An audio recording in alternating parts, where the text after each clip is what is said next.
Welcome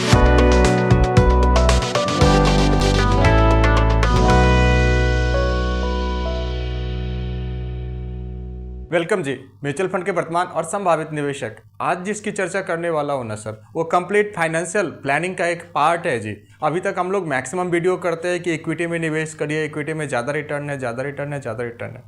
but financial planning में एक चीज़ और है जी, क्योंकि हमारे पास इतना पैसा हमेशा रहना चाहिए जो कि हमारे लाइफ की कंटिजेंसी को मेंटेन करे। क्या होता है कंटिजेंसी, और उस कंटिजेंसी को मीट करने के लिए कितना होना चाहिए इमरजेंसी फंड। उस इमरजेंसी फंड को मिटिगेट करने के लिए म्यूचुअल फंड इंडस्ट्री में होता है सर लिक्विड फंड। आज आपको बताऊंगा ये लिक्विड फंड क्या है और क्यों आपको करना चाहिए, कितना आपको लगभग पोर्टफोलियो में रखना चाहिए। और सबसे बड़ी चीज़, क्योंकि जब कभी भी लिक्विड फंड की बात होती है तो हमेशा दिमाग में ये बात लोगों के चलता है कि सर एफडी है ना, तो ये भी बताऊंगा कि एफडी से क्यों ये बेस्ट है लिक्विड फंड।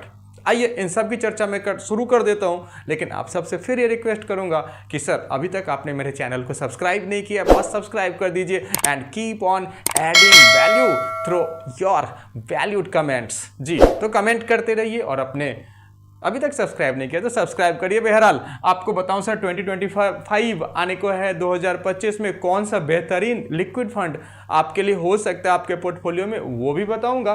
सेम टाइम शुरुआत कर लेते हैं कि लिक्विड फंड आखिर कहते किसको हैं। Basically sir liquid fund, mutual fund में इक्विटी और डेट दो इंस्ट्रूमेंट है। इक्विटी इंस्ट्रूमेंट को तो अभी साइड कर देते हैं, इसकी ज़रूरत ही नहीं है। अब आ जाओ जी डेट में। डेट में भी सर बहुत सारे ऐसे निवेश होते हैं जिसमें कि एसेट मैनेजमेंट कंपनी मात्र 91 कितना लेस देन 91 और अप टू 91 डेज के लिए पैसा लगाती है, बस करेक्ट। और वहाँ पैसा लगाती है जो कि most and ultra most safe है, उसको बोलते हैं लिक्विड फंड। दो चीजें आपने समझ ली होगी, केवल 91 दिन के लिए पैसा लगता है और दूसरा सबसे ज्यादा सेफ है भारत में reserve bank of India, treasury bill, certificate of deposits, commercial paper, जो कि सबसे सेफ है, उनमें पैसा लगता है। दो चीजें आपने समझ ली होगी। हाँ, कंफ्यूज मत होइएगा कि आप जो है लिक्विड फंड में पैसा रखेंगे वो कम से कम 91 दिन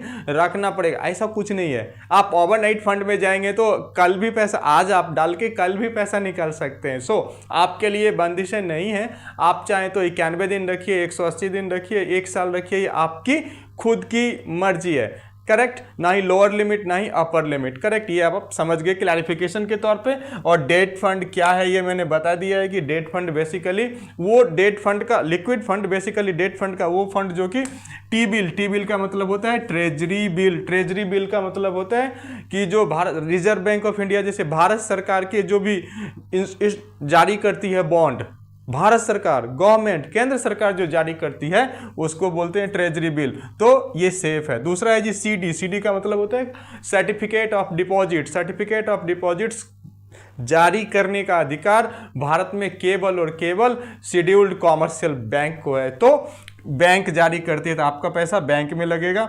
एंड थर्ड लास्ट क्या है, कॉमर्शियल पेपर में भी वो कंपनियां जारी करती है जिनकी की रैंकिंग होती है, चाहे फिच से चाहे इकरा से, जैसे आपने देखा होगा A+, ऐसी रैंकिंग वाली कंपनियों में ये निवेश करते हैं, वो भी 91 डेज अप टू 91 डेज। ध्यान रखने वाली बात सर, जिस पे आपको रिटर्न बनाना अगर आपका एंगल हो उसके लिए तो इक्विटी है। तो यहाँ दो चीज़ें आपके जहन में होना चाहिए। पहला, रिटर्न मुझे इतना मिल जाए जो कि हम जो बैंक में फिक्स डिपॉजिट कराने जाते हैं 1 साल 1.5 साल 2 साल, तो उससे ज़्यादा रिटर्न मेरे लिए जनरेट हो जाए। पहला आपका ध्यान में ये बात रहना चाहिए। या फिर सेविंग अकाउंट में जो 2.5-3% का हम रिटर्न बनाते उससे ज़्यादा रिटर्न आपको मिल जाए तो काफ़ी है। सेफ्टी आपको सबसे देखना है कि मेरा पैसा सेफ रहे, जैसा मेरा सेविंग अकाउंट में सेफ है उतना ही सेफ यहाँ भी रहना चाहिए, जैसा मेरा बैंक के फिक्स डिपॉजिट में सेफ है उतना ही सेफ रहना चाहिए। और सेविंग अकाउंट और एफडी से ज़्यादा रिटर्न बना दे तो मेरा काम चल जाएगा, करेक्ट। तो सेफ्टी, फंड्स, ट्रैक रिकॉर्ड अच्छा होना चाहिए उसका, और एएमसी का रेपुटेशन ठीक ठाक होना चाहिए, और रिस्क रिवॉर्ड रिटर्न भी अच्छा होना चाहिए, करेक्ट। तो इस पे कौन से 2 फंड आपको मैं अभी दिखाने वाला हूँ। पहले एक बात बता दूं, आपके मन में कहते हैं ना संशयी आत्मा विनश्यति, तो आपके मन में डाउट नहीं रहना चाहिए। आपके मन में डाउट रहेगा कि भैया क्यों नहीं इसको बैंक में ही पड़ा रहने दें। बताता हूँ, लाइव एग्जाम्पल से बताता हूँ आपको। सपोज करिए अभी मेरी बिटिया की शादी होने वाली है, जस्ट लाइव एग्जाम्पल से बताता हूँ, मेरे बच्चे की शादी होने वाली है। अब वो शादी हो सकता है कि दिसंबर 2026 में हो सकता है मार्च 2026 में हो सकता है जून 2026 में हो, क्योंकि ये मेरे हाथ में नहीं है। बट मुझे इतना पता है कि 2026 में कहीं भी कभी भी हो सकता है। ऐसे सीन में अक्सर लोग क्या करते हैं, जहाँ जहाँ भी उनके फंड पैसे रह रहे होते हैं, उन्हें उठा के एफडी में या सीधा सीधा वो बैंक के सेविंग अकाउंट में डाल देते हैं सर, या बैंक के एफडी में डाल देते हैं। बैंक एफडी की सबसे बड़ी दिक्कत क्या है सर बताऊं? बैंक एफडी वाला आपको समय सीमा आपसे पहले तय करवा लेता है कि भैया 3 महीना के लिए, 6 महीना के लिए, साल भर के लिए आपको एफडी में रखना है। अगर आपने प्री पेमेंट लगाई तो अगर भारत की बैंकिंग सिस्टम में जाएंगे तो 0.25% से लेके 2% तक आपके ब्याज पे वो कटौती करेगा। यहाँ नहीं होगा, पहला। दूसरा, आपके माइंड में एक चीज़ और चलेगा कि साहब मैं तो सेविंग अकाउंट में रख दूंगा, ऑटो स्वैप लगा दूंगा, ऑटो स्वैप जाता रहेगा। भाई साहब सीए का सर खाओगे क्या? अगर आपका सीए परेशान हो जाएगा, इतने ज़्यादा उसमें ट्रांजैक्शंस बनेंगे, हैसल रहेंगे उसमें।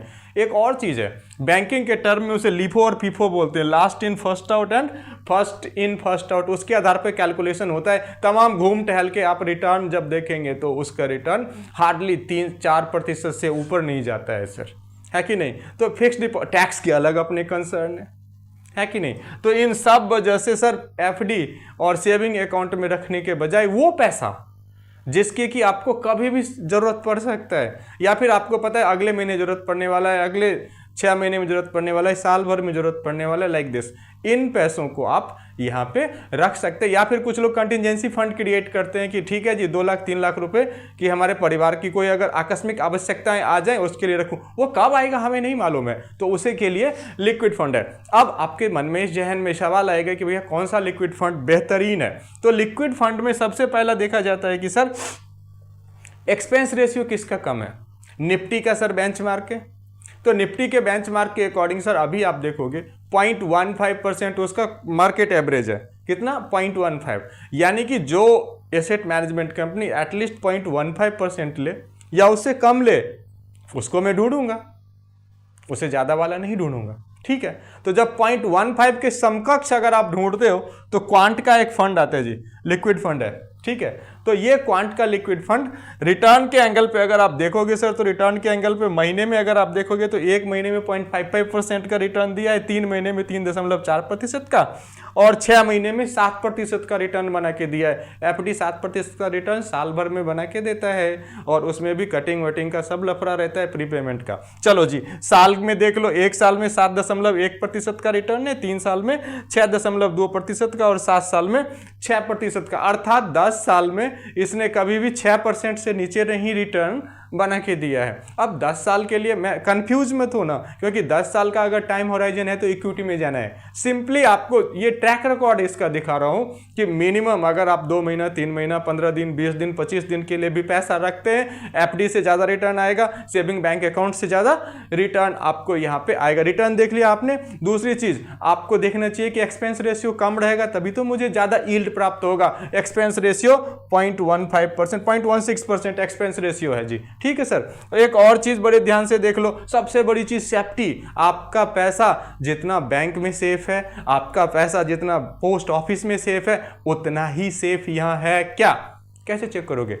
होल्डिंग से। होल्डिंग से कि इनकी होल्डिंग कहां है। आप होल्डिंग दिखा दूं आपको, करेक्ट। टी बिल में इनकी होल्डिंग है 43.15%, अर्थात जो भारत सरकार जो बॉन्ड जारी करती है उसमें आप अगर 10 लाख रुपए देते हो तो 5 लाख वहां लगेगा। मीन्स सबसे ज्यादा safe. Second most safe is CD, certificate of deposits. Bank के एफडीज में वो वाला नहीं, हमारा आपका वाला एफडी नहीं, वो अकाउंट होल्डर के एफडी और उनके एफडी अलग होते हैं, ठीक है? उनके एफडी 91 डेज के लिए कॉर्पोरेट में खरीदे जाते हैं, करेक्ट। तो उस सीडी में लगाए जाते हैं 28.4%। नॉन कन्वर्टेबल डिवेंचर और रेपो में लगाते हैं 13% और 6% के आसपास। ये आपका कॉमर्शियल एंगल है, करेक्ट। तो ये क्वांटम सबसे टॉप रहने वाला है सर, अगर आप कंटिजेंसी फंड के लिए लिक्विड फंड सर्च कर रहे हैं तो। एक और महिंद्रा को भी आप देख सकते हो। इसका 2-3 बात पहले मैं आपको बता दूं सर महिंद्रा के बारे में।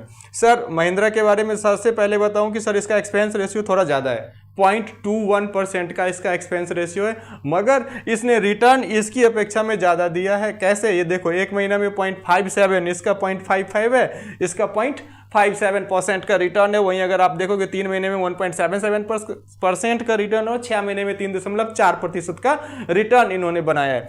अगर साल भर में 7.5% का रिटर्न इन्होंने बनाया है, इन्होंने 7.1% का रिटर्न बनाया है महिंद्रा वालों ने, लेकिन इसका 0.21% का एक्सपेंस रेशियो है। लेकिन एक और जो एंगल है, क्योंकि बिकॉज अगर आपका कंटिजेंसी फंड है सेफ्टी फर्स्ट, यहां पे क्वांटम आउट परफॉर्म करता है इसको, क्योंकि यहां पे अगर आप देखो तो कॉमर्शियल पेपर में 48.6% लगा रखा है। टाटा बिरला रिलायंस जैसी कंपनियों को डेट इन्होंने दे रखा है, कर्ज इन्होंने दे रखा है 91 दिन के टाइम फ्रेम पे, लगभग आधा 48.62%। फिर आता है नंबर सर्टिफिकेट ऑफ डिपॉजिट्स, यानी बैंकों में लगाया हुआ है 24%, और टीबी ट्रेजरी बिल में 32% के आसपास का पैसा इन्होंने लगा रखा है। तो क्वांट आपके लिए फर्स्ट प्रायोरिटी होनी चाहिए, और then you can think Mahindra and like other, बहुत सारे हैं, सबके लगभग डेट और लिक्विड फंड हैं सर। देन ये आप सर्च कर सकते हो, देख सकते हो। और कंटिजेंसी के लिए आप जो पैसा अभी अपने सेविंग बैंक में रखा हुआ है सर मत रखिए, या कभी कभी क्या होता है कि आप कुछ पैसा ऐसा भी सोच के रखते हैं कि मार्केट में जब ज़्यादा करेक्शन आएगा तो मैं इक्विटी में एंटर करूँगा, डेब्यू करूँगा। उन पैसों को भी आप सेविंग अकाउंट में मत रखिए, उन पैसों को भी आप किसी बैंक एफडी में मत रखिए। Most preferable is liquid fund. And आपको बता दिया है क्वांटम का, महिंद्रा का, सारा कुछ आपको मैंने बता दिया है। फिर भी आपसे यही कहूँगा कि सोच के समझ के आप अपने हिसाब से डिसीजन ले सकते हैं सर। धन्यवाद।